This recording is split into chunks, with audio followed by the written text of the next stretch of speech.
I welcome everyone as we continue our series into Mystery Babylon the Great. And my name is Don Sherrod, and this is part 3.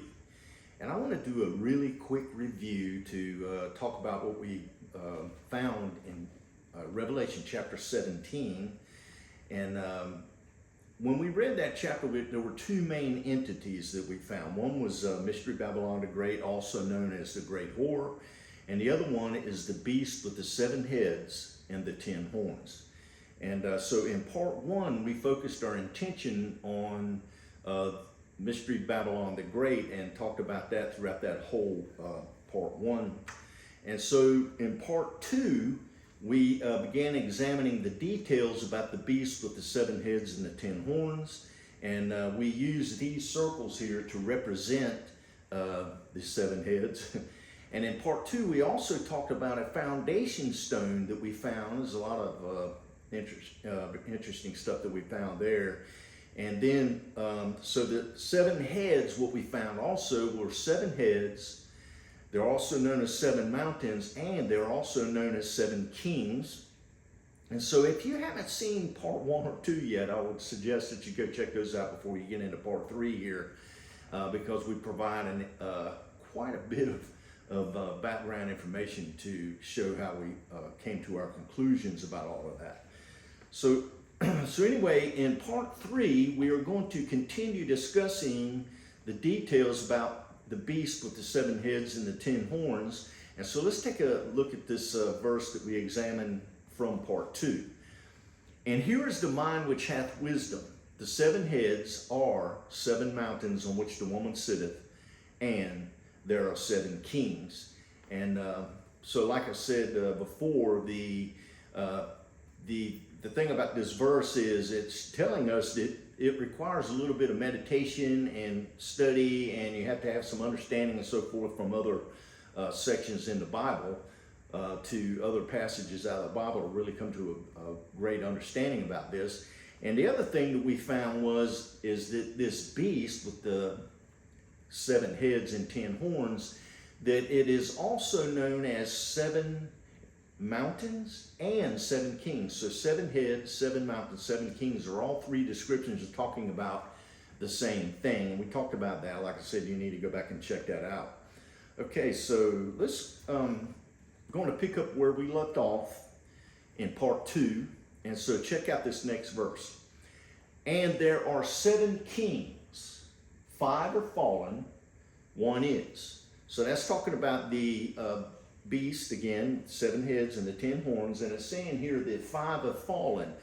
So 5 of these empires have fallen. So you have Egypt, Assyria, Babylon, Media, Persia, Greece had all fallen. And then it says, and 1 is Rome. And what that's saying is, see, John, when he was on the island of Patmos, the Roman Empire was the one that was in place. So he said 5 have fallen, 1 is. So all of these had fallen in the sense that their relationship that they had with the nation of Israel and all that was now over with, and plus they had been conquered, and now the Roman Empire was the leading empire. And John was the one, John was living in the Roman Empire, and so that's the one that he's talking about there. And so let's take a look at the rest of that verse there. And the other is not yet come. Let me read the whole thing. And there are 7 kings, 5 are fallen, and 1 is. The 5 that have fallen all the way up to Greece, the one that is Rome. And now look at this. And the other is not yet come. And when he comes, he must continue a short space. So after the one that is Rome, there is another one that is coming, and he must continue a short space. And that one that's coming will prove to be a very interesting one. And another thing is, the one that is number 6. So, and the other is not yet come, and when he comes, he must continue a short space. That one is number 7. Okay, and when we will see why this is interesting here, because the angel's getting ready to throw us a curveball, so to speak. So just hang in there. We'll get through this, all right? All right, so, and the beast that was and is not, even he is the eighth, and is of the seven, and goeth into perdition. Wait, what? Well, when this empire that has not yet come does come, it moves the seventh head to the eighth empire position. That's basically what it's saying there.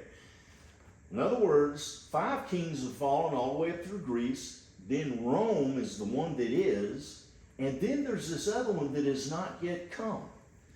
So the question is, that one is a little mysterious. So who is that one? So let's take that one right there, the one that has not yet come. Let's just place it up here in our imagination. And we're going to talk about it in just a minute. But when that one comes, it moves the seventh head to the number 8 empire position. Because look at it. And the beast that was and is not, even he is the 8th and is of the 7th. Now, that, in other words, he's moving, that 7th head is moving to the 8th empire position, but it's still of the 7th. But this one here that has not yet come, that's saying that it's not of the 7th. Okay, so that's an interesting one. That's what I'm talking about. We're going to, let's just move ahead here and we'll talk about this. All right. All right, so the empire that has not yet come is moving into the 7th position. The Antichrist empire, or the feet and toes that are part iron and part clay from Daniel's version, they are moving to the 8th empire position. And so, who is this number 7? Who is this mysterious empire number 7 that seems to have popped into the picture here that John is talking about? So let's talk about that a minute. And there are 7 kings, 5 are fallen, 1 is Rome, and the other is not yet come, the mysterious one.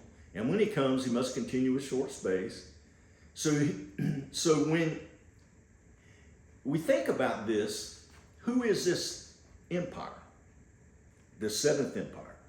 Well, when you go back to the wilderness image from verse 3 of chapter 17, this is what it says. So he carried me away in the spirit into the wilderness, and I saw a woman sit upon a scarlet-colored beast, full of names of blasphemy, having 7 heads and 10 horns. All right, so when you look at that statement right there, John is taken in the spirit into the wilderness, and he sees 2 entities there. One is Mystery Babylon the Great, and she is actually riding the beast. And then we see the beast with the 7 heads and the 10 horns. So there's only 2 entities there in this whole thing. The woman and the beast. Okay? The woman's riding the beast. So we already have seen the image of the that we have up here, the circles and everything, the 7 heads, right? So who is this mysterious one that has shown up? Well, it's Mystery Babylon the Great. She is number 7. And I'm going to show you how this works out. Take a look at this. All right. So now we have the 5 that has fallen all the way up to Greece. Then we have Rome, the one that is. Right up here is the one that has not yet come. And it moves this one to the number 8 empire position. And that's basically what happens. So the 7th head has been repositioned because of this mysterious empire that has showed up that John is telling us about. And so, and the beast that was and is not, even he is the 8th. See, he moved to the 8th position and is of the 7. See, this one is now number 8, but he's still part of this. But this one is actually not part of that. This one is riding the beast that has the 7 heads and the 10 horns. So essentially, Mystery Babylon the Great is the 7th empire. It's the only other entity in the image in the wilderness scene that John was taken to that he saw. The only other thing there is the woman, and she's riding the beast. So anyway, she is number 7. So, and it's inserted right here in this place. All right, so let's move on here. All right, so And the 10 horns, let's check this verse out. And the 10 horns which thou sawest upon the beast, these shall hate the whore, and shall make her desolate and naked, and shall eat her flesh, and burn her with fire. All right, let's think about that a minute. And then let's check this next one out. For God hath put it in their hearts to fulfill his will, and to agree and give their kingdom unto the beast, until the words of God shall be fulfilled. All right, so remember from chapter 17, verse 1, this is about the judgment of the great whore. So what this is saying in verse 16, this will be her judgment. In other words, the 10 horns hate her, and they are going to make her desolate, bring her to naught, basically, and naked, and they shall eat her flesh and burn her with fire. That is her judgment. So then when you look at this next verse, check this out. So what is his will? For God hath put it in their hearts to fulfill his will. What is his will? Well, his will is that Mr. Babylon the Great is going to be judged. He's decided that judgment is what's going to take place with Mr. Babylon the Great. She's been doing something or has done a number of things that he's not happy with, and he's decided she needs judgment. So it's his will for her to be judged, and God has put it in their hearts, the 10 horns which are upon the beast, to fulfill his will, which is her judgment. So this is her judgment, what the 10 horns in this beast system are going to do. So when verse 16 takes place, it will be fulfilling the will of God. This will be her judgment. Well, let's move on. So essentially, this is what you have. You have the 7th empire, Mystery Babylon the Great, and then she is riding the 8th empire. And the Antichrist kingdom, the beast and the 10 horns, which is also Daniel's feet and toes that are part iron and part clay. We didn't know a lot of detail about that in chapter 2, so, there's a lot of supporting information to our conclusions there. But anyway, so the 7th empire riding the beast and is in control. Why do I say she's in control? Because when we read the prophetic profile of Mr. Babylon the Great in chapter 1, we discovered that she reigns over the kings of the earth. And that word reigns means she's ruling over them. So she, at this time, is ruling over the kings of the earth that exist in the earth at the time. And this kingdom right here, it wants desperately to eventually come on the scene so it can have its date with destiny. But this is in her way. And she can't do it because that's in her way. So she's going to destroy that. Okay, so anyway, let's check out this next part. All right, so the 8th empire destroys the 7th empire. That's exactly what it's saying there in the text. And then the 8th empire with the Antichrist in full control of the world. So once the 7th empire is conquered, that is ruling over the kings of the earth, mingles with the kings of the earth, all that prophetic profile stuff that we showed in chapter 1. Once all that comes to an end, then that last Gentile world empire, the 8th empire, will be able to assume its position as the leading empire of the world and be in control. All right, so it will include the tribulation period. In other words, the 7th empire is removed, the 8th empire comes into play, and then this will include the tribulation period, will include the mark of the beast, the 666 stuff and all of that, will include the seals, trumpets, and vial judgments. And then the second coming of Christ occurs immediately after the tribulation period ends. Now, what you need to know is this. Jesus himself said in Matthew chapter 24, verses, I think it's 29 and 30, he says that immediately after the tribulation of those days, you shall see the Son of Man coming in the clouds of heaven with power and great glory. So you have to have a tribulation period before Jesus Christ returns in the clouds of heaven with power and great glory. And so what we have here is this eighth empire will destroy the seventh empire. And when it does, it will be able to have its date with destiny. And its date with destiny, what's going to happen is 2 Thessalonians chapter 2, it says that there's two things that have to happen before the day of the Lord can happen, before the tribulation period can happen. And that is, which includes Jesus returning in clouds of heaven with power and great glory. But anyway, that is that the Antichrist has to be revealed. One of the things is he has to be revealed. And so once he's revealed, that's a part that the seventh empire has to be out of the way for him to be revealed. And then once he's revealed, at some point he will confirm a covenant with Israel, which will begin, that event right there begins the tribulation period. And exactly 7 years later, Jesus Christ will return in the clouds of heaven with power and great glory. So anyway, that's pretty much the way, what the text says and the way things are going to happen there. So I want to take a look at something here.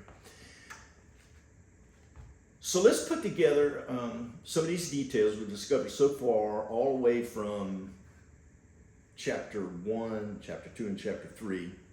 And from part 1, Mystery Babylon the Great, let's take a look at her prophetic profile. We found out that this is about the judgment of Mystery Babylon the Great. She is very wealthy, gold, precious stones, pearls, golden cup. She mingles with the kings of the earth. You know, and that mingling, God doesn't approve of it because he compares it to a prostitute and her customer. And then in that mingling also produces a wine that makes the entire inhabitants of the earth drunk with that wine. All right. It appears she has some kind of worldwide connection, because she is mingling with the kings of the earth and the effect that it has upon the inhabitants of the earth. But it's obvious that she has some kind of global influence because it says she's sitting on many waters. And what we found out when we looked into the entire chapter, toward the end of the chapter, you find out that those waters she is sitting on is peoples, multitudes, nations, and tongues.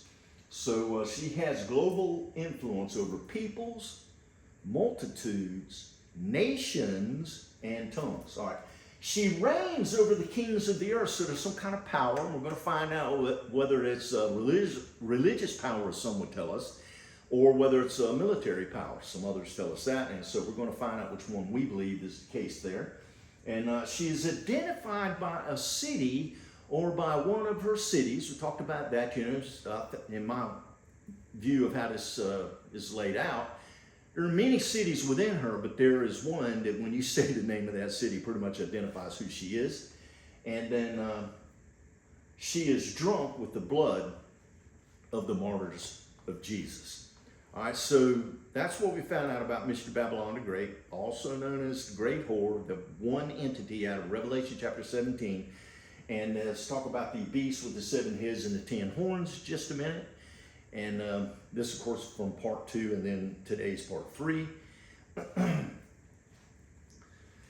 The image there, of course, we found out that the 7 heads are Egypt, Assyria, Babylon, Media, Persia, Greece, Rome.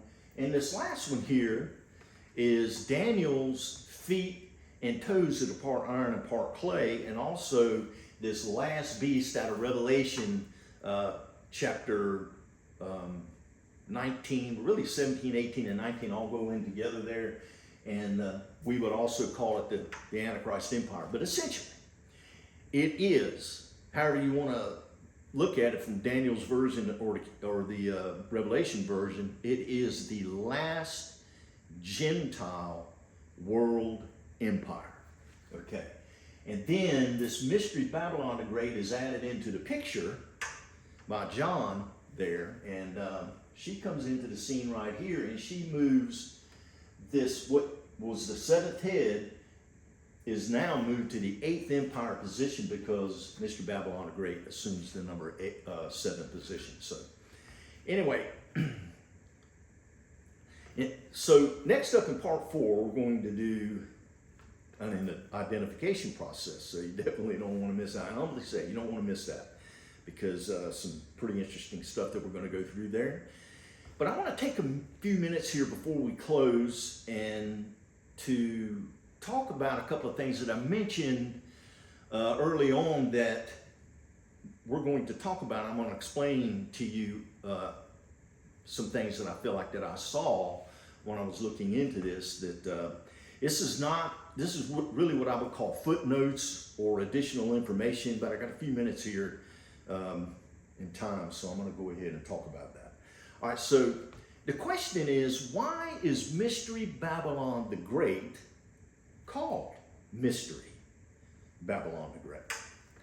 So let's think about the foundation stone a minute in Revelation 19 and 20 versus Daniel 2. This is the image details that we presented, or that are presented, I should say, from Daniel chapter 2. In other words, Nebuchadnezzar had the dream, and Daniel interpreted the dream. God gave Daniel the details of the dream plus the interpretation of the dream, and he goes back and gives that information to Nebuchadnezzar. But anyway, in his discussion, we found out that there was this great image, and that image had a head of gold. The breasts and arms were of silver. The torso was of bronze, and then the hips and the legs were of iron. And then you had the feet and toes that were part iron and part clay. And so that was what you pretty much see in Daniel's version of events right here, except instead of calling it Antichrist Empire, it's the feet and toes that are part iron and part clay. See, Daniel clearly goes up to Rome right here. Clearly, the historical background proves that all of that is actually the case. This one here is still future. And there's a lot of reasons why I could say that. Some people don't believe that, but we went into a lot of detail explaining why we believe that. It is future. So at any rate, we're saying Antichrist Empire here in this image, but it's actually the feet and toes that are part iron and part clay from Daniel's presentation to Nebuchadnezzar about the dream and the interpretation of the dream. Okay, so this is what you see. All right. But when you come to John's version of events, okay, John's got exactly the same thing laid out there, except there's this additional piece of information that John adds to the mix. Now, you do not see this in Daniel, but you do see it in John's version of events. So John is revealing this additional piece of information that Daniel didn't get. You may remember, if you read Daniel, he's all the time asking God, I want to know more about this fourth kingdom. I want to know more. Give me more. And, Daniel received an enormous amount of revelation from God during his time there. And so, anyway, finally God said, no, go your way, Daniel. Go your way. He said, all this stuff is sealed until the time of the end. And so anyway, Daniel got all he was going to get. Daniel did not get this information. But John, hundreds of years later, did receive this information. And so Mystery Babylon the Great came into the picture when John showed. We didn't know anything about that until John came along. So John, apparently, decided to call this, because it doesn't, see, John had the advantage of history. John knew what Daniel had to say. John knew about Daniel's layout. And John could look back and he could see all the way up, because he was living in Rome. Daniel made it all the way up to the Medo-Persian Empire. He was taken captive and led away to Babylon during the Babylonian Empire. But he also saw the fall of the Babylonian Empire, and so he saw somewhat of the Medo-Persian Empire. But he didn't see Greece and he didn't see Rome. Of course, he didn't live that long. But John has the advantage of the historical information, and he's able to look back and he sees all this stuff. And so he is able to see Daniel's entire thing, but he all of a sudden finds out about this. See, you didn't know that about Daniel. So why did he, Think about it. All of a sudden, this mysterious empire shows up, takes the place of the seventh where the seventh head was going to take, and pushes it to the eighth empire position. So what did John call it? He was inspired by the Spirit of God to call it mystery Babylon the Great. That's the reason why I believe it's called a mystery. For example, hold on just a second. Its absence in Daniel, but presence in John's version, in Revelation, is the reason why I believe it's called mystery Babylon the Great. Okay. Now, let's take a look at this other thing here that we're going to talk about. The cryptic phrase, the beast that was and is not and yet is. Remember, there have been many empires throughout history, and but God singles these out, and because they had a direct relationship of some kind with the nation of Israel. All right. So the thing is that something happens during this empire, Rome, that's very unique. Okay. In Rome, everybody pretty much knows what happened in 70 AD, that the Romans came in.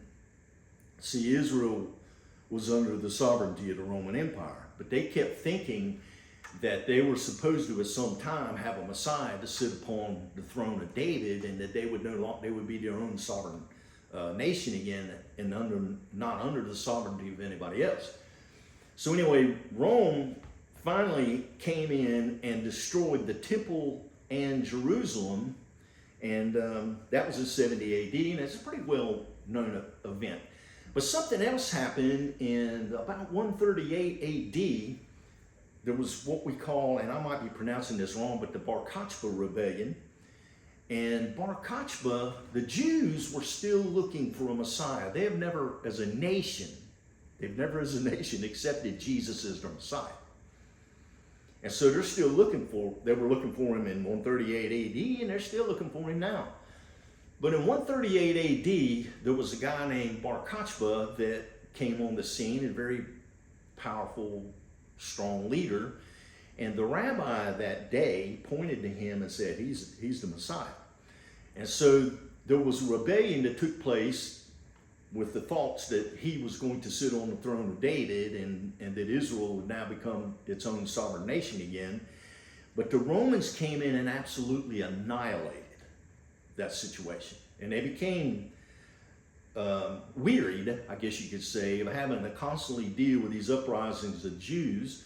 And so they crushed that rebellion, and they absolutely plowed the entire city under. I mean, it basically wiped it off the face of the earth. And so Israel, at that point, the Jews were banned from living in that area, and so they were basically dispersed into all the nations of the earth at that point. That was the point that it began.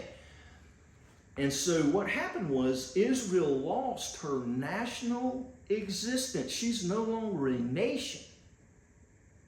She never lost her identity as a people, the Jews, but she did lose her national identity as a nation.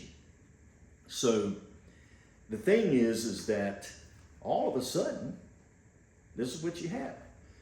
You have the Sixth Empire. This happens during the Sixth Empire. The Jewish nation of Israel becomes non-existent. So all of a sudden, there's no Israel for the beast to control. See, that's what the whole thing's about. Israel has been under the sovereignty of all these nations all of those years, but now they are no longer even a nation. So what happened to the beast? Well, this beast, number 6, the one that caused all this problem, or this event that took place, it basically is paused, if you will. It's paused because there's no longer a nation for them to control, no longer an Israeli nation for them to control. Well, eventually this empire is never conquered. It eventually just fizzles out. Over time, it becomes non-existent as a nation. So, essentially, you have the beast that was all the way up to here. And then all of a sudden, it is not. Because there is no nation of Israel for it to control. So, it will be, though, again, so the beast that was, all of a sudden it is not, but yet is. It will come back into the picture right here at number 8. Once it destroys the 7th empire, and the 8th empire has the ability at that point to have its date with destiny, so to speak. It will have its connection with Israel. The Antichrist will be revealed to the world, okay? And then he will confirm that covenant with Israel. Once that covenant is confirmed, that will begin the tribulation period. All right, so I want you to think about this. So Israel became non-existent as a nation for nearly 2,000 years. All of a sudden in 1948, it becomes a nation again. This couldn't happen until Israel was a nation again. But they're a nation again, okay? And so you have this period of time, basically the church age, that Israel didn't exist as a nation. So there was no Israel for the beast to control, so the beast was Paul. So that's why I believe it says the beast that was and is not, and then yet is. So that's what I think is in view here. So now, so then, the beast will resume its relationship with Israel, but it will not be in full control until mystery Babylon the Great is taken out of the way. Okay.